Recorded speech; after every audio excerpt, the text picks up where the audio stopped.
Trump news at a glance. No Kings rallies draw millions to U.S. streets in protest against president. What if what you're watching in America right now isn't just a protest movement, but a pressure mechanism?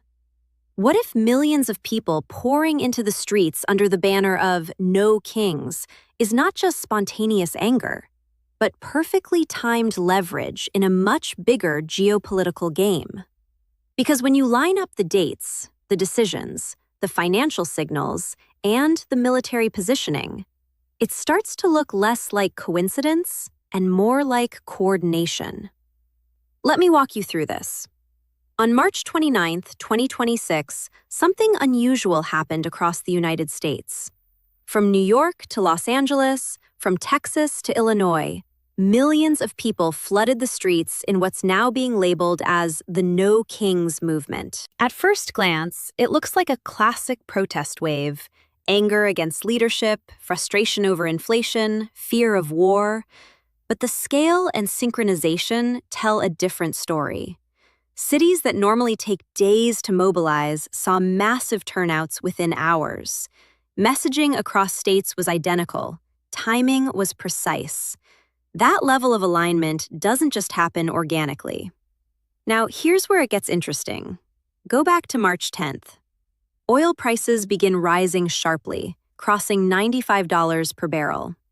Analysts start warning about supply disruptions if Middle East tensions escalate further. Around March 15, Pentagon insiders begin hinting at extended military readiness.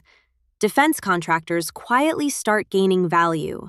Lockheed Martin up 6%, Raytheon climbing steadily, Northrop Grumman following the same pattern.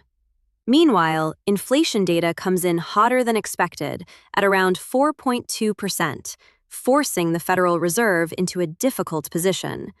Rate cuts get delayed. Economic pressure starts building. Now layer on the political timeline. Late March is not just any period.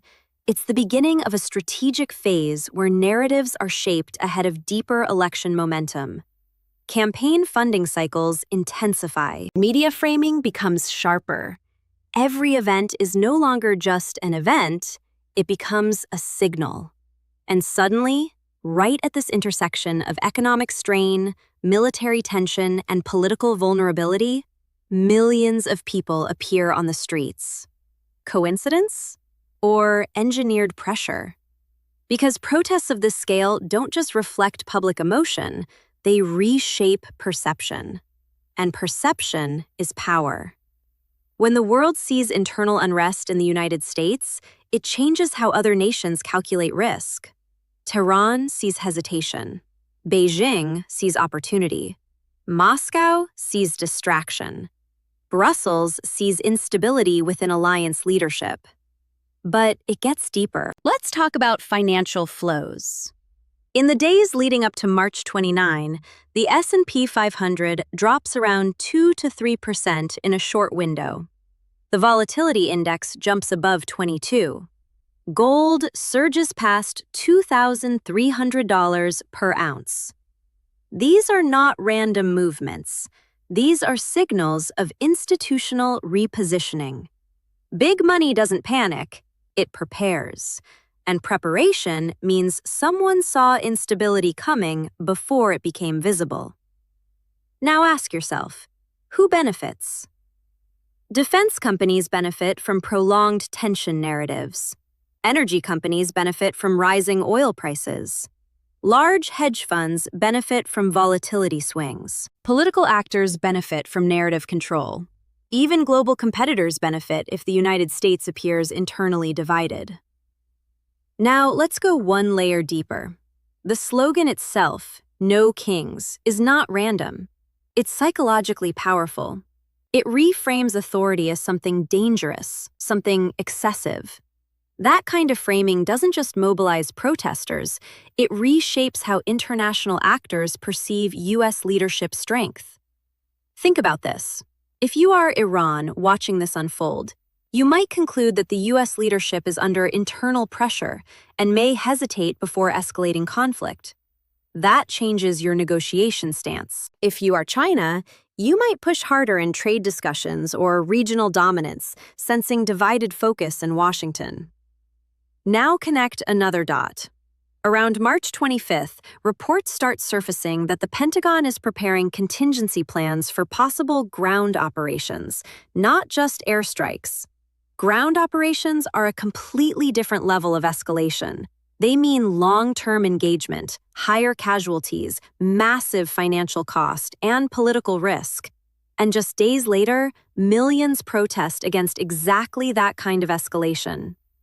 Timing matters, sequence matters, because protests don't just exist alongside policy, they interfere with it. They slow decisions. They create hesitation. They force leaders to calculate internal backlash alongside external threats. Now let's look ahead.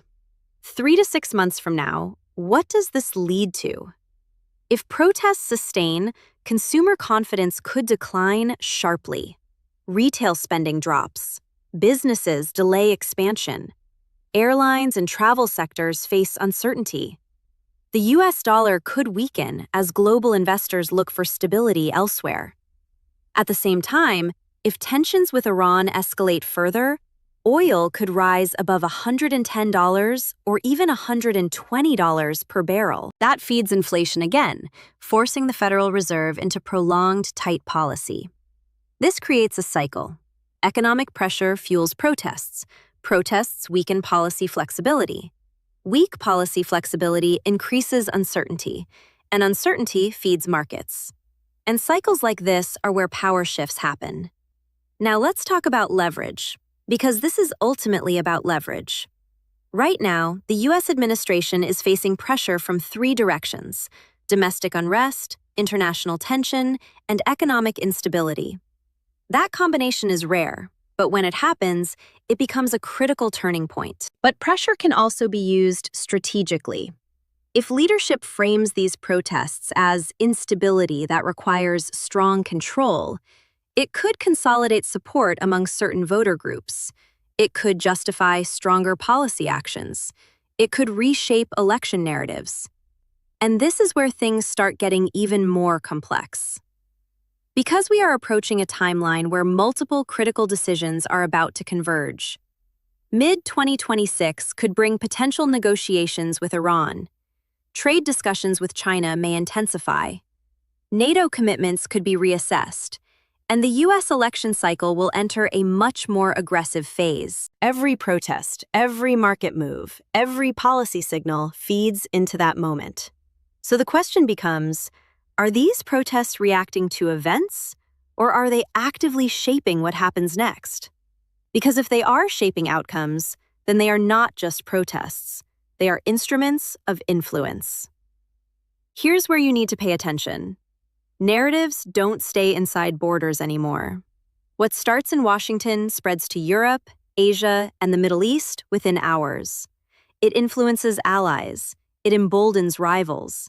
It changes calculations globally. Now, before we go further, if you're following this kind of deep analysis, make sure you stay connected with ANC News, because here we don't just report headlines, we decode strategy. Let's go deeper into the structural layer.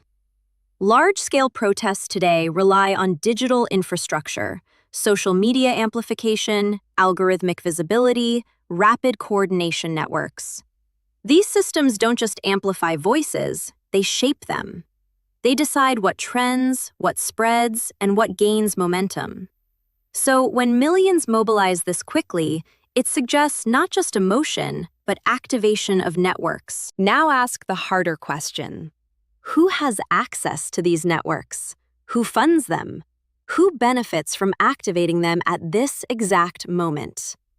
Because modern power is not just held by governments. It's distributed across platforms, financial systems, and influence networks. Now imagine the next 90 days. If protests continue, if Iran tensions escalate, if markets remain unstable, all pressure points peak at once. Political, economic, and military stress converging simultaneously.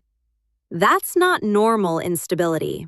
That's a strategic inflection point. And history shows that inflection points are where global direction changes. So how do other global powers react? China could accelerate moves in the South China Sea. Russia could test NATO boundaries in subtle ways. European leaders might push for more independent defense strategies, reducing reliance on U.S. leadership. Because when a superpower looks internally distracted, external actors adjust quickly. Now here's the biggest strategic question. Is the United States entering a phase where internal division begins limiting its global influence? Or is this pressure being used deliberately to reset strategy for the next decade? Because both possibilities exist, and both lead to very different futures. If internal unrest grows, it could force a more cautious foreign policy. But if leadership decides to counter pressure with strength, it could lead to more aggressive global positioning. Either way, risk increases. And as we move closer to summer 2026, key triggers are approaching. Economic reports, diplomatic talks, military decisions, and election campaigning, all happening within a compressed timeline. You're going to see narratives intensify, messaging will become sharper, events will feel more dramatic. But remember this, what looks like chaos often has structure underneath. And once you see that structure, you start understanding the real game. So stay alert, stay analytical, because this isn't just about protests anymore. It's about power, leverage, and global positioning. If you've made it this far, you already understand that something bigger is unfolding. And if you want to keep tracking it, stay connected with ANC News. Because what we are witnessing is not an isolated event. It's part of a larger shift in how power operates in the modern world. And the most important part? This is just the beginning. The geopolitical chess match is only starting to unfold, and every move from here will matter. ANC News will continue tracking every development,